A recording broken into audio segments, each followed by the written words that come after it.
Hello, my name is Animus of VA Games. Thank you for joining me for the last chapter of my Mega Man X adventure. In this episode, we're going to be facing the wrath of Sigma himself in one of the most notoriously difficult boss battles in video gaming history.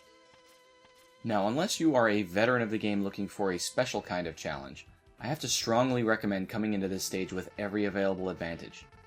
Make sure you find all of the heart tanks and sub-tanks, and at least the armor capsule before coming to take on these bosses. As I discussed in my All Secrets Revealed episode, the Hadouken Fireball is enough to instantly eliminate the first two threats, leaving you fresh for the final form. Believe me when I say that you'll need all the help you can get.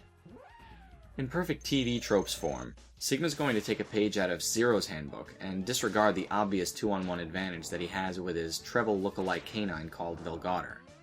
Instead, he'll send his so-called pet out to do his dirty work, since clearly you are not worthy enough of Sigma's direct attention at this point. Fortunately, even without using Velgauder's weakness, which is the shotgun ice, this battle is extremely easy. A level 2 or higher charge shot is enough to inflict significant hit stun and knock Velgauder back. This is absolutely crucial to understand for X-Buster only runs like these. If you are using the shotgun ice, just stick to the walls, watch out for the flames, and pay attention to his wall jumping. It'll be over soon, and do not let yourself take more than 1 or 2 hits from this guy. With the Hellhound out of our way, we'll fight Sigma himself. Fortunately, Sigma is far more predictable than his dog, which will make this fight noticeably less dangerous. Of course, less dangerous isn't meant to imply not dangerous. Sigma is still fast, and any attack that he does land on you will cause significant damage. Darth Sigma's first attack is the most common and easiest to exploit. Like Velgauder, Sigma can force jump across the room all the way up to the ceiling. You should be able to easily predict his movements and get out of the way without much practice. It's good to note that unlike his dog, Sigma cannot interrupt his wall jump and return to ground level. His second attack uses his lightsaber knockoff. He'll dash across the floor and swing upward if you're in range. This causes a lot of damage, and you'll want to make sure you're well out of the way of this attack. Delay between such attack actions can be extremely small, so you'll need to plan your movements pretty carefully. If you're on the ground in the moment he initiates this attack, taking a hit is almost guaranteed. His last attack is also the most useless. He'll use the Energon Crystal in his forehead to shoot a series of orbs at you. If the X-Buster shoots lemons, this must be a tomato shooter. He starts by shooting at such a steep angle that unless you're standing literally right in front of him, you can't be hit by it. It comes up quickly, but if you're standing at the far end of the stage, it's likely to never even come close to you. As the studious viewers will undoubtedly notice, Sigma has a lot of defense. All hits do only 1 unit of damage to him unless you utilize his weakness, which is the electric spark. If you haven't used a sub-tank at this point, you're in really good shape. This is the moment of truth, and I won't waste any time in advising you to break out your rolling shield. Wolf Sigma is nothing short of sadistic. This battle can easily overwhelm both your visual and auditory senses and throw off your movements, and cat-like reflexes are almost required to dodge some of his attacks. If you're hit by any of his attacks, you can expect to take as much as 6 units of damage per hit, and that's even with the protection of the armor upgrade. This is in stark contrast to Sigma's own near-immortal vitality. This form is impervious to a great deal of weapon fire. In fact, the only way to damage him at all with an X-Buster is by using fully charged blasts, and these will only cause 1 unit of damage. So that means that you must attack this boss 32 times with fully charged X-Buster blasts. To the head. That you can't reach because it's up against the ceiling. Good luck with that. Sigma's onslaught is going to begin immediately, and won't stop even if you've been killed. All of his attacks cause high damage, and many of his attack movements can be used at the same time. The head itself is capable of spewing both flames and ball lightning. Both are pretty easy to dodge once you get the hang of it, and both can actually be avoided altogether if you can make it to the only place of relative safety, on the claws.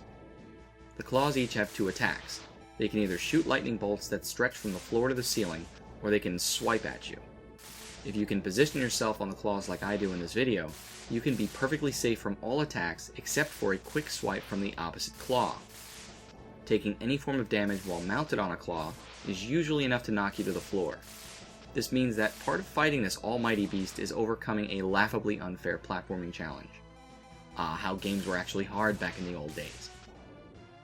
But hey, don't be stingy with your sub-tanks in this battle, because it's very common for players to misjudge just how much damage this guy can do to them. If you fail to defeat this boss even after using your sub-tanks, you can actually farm for health and weapon energy indefinitely by using a charged rolling shield weapon on the spawning worms in the atrium. Be advised that any death will send you all the way back to your first fight with Velgauder, which makes getting through those first 2 battles unscathed all the more important. I tried to make at least the first 2 fights as dynamic and interesting as possible, by taking excessive and sometimes unnecessary risks, but Sigma's final form is just too daunting. 2 of the rules for this run is X-Buster only, except for the Maverick rematches, and no sub-tanks.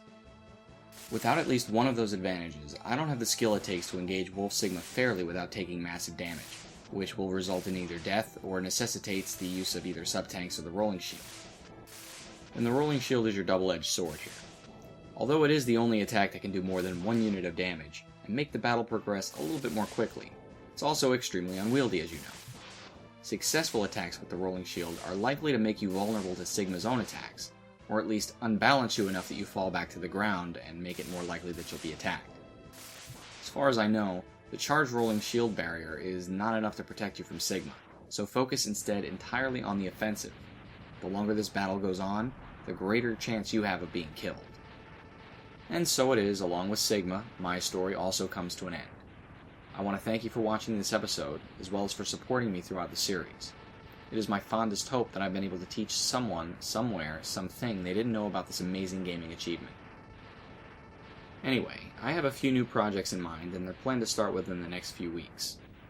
They're going to be extremely hard for me to pull off, and they're going to test the limits of my gaming and video editing ingenuity.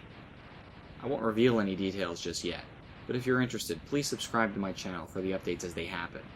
You can click the VA Games watermark in its usual position in the bottom right-hand corner of the screen, or you can find the subscribe button wherever it is on this video view page. I hope you find my work to your liking, and I hope you've had as much fun watching this series as I've had making it. Of course, I am extremely open to suggestions and all criticism, and I try to reply to as many messages as possible. Please leave a comment, rate, and subscribe. As always, thanks for watching.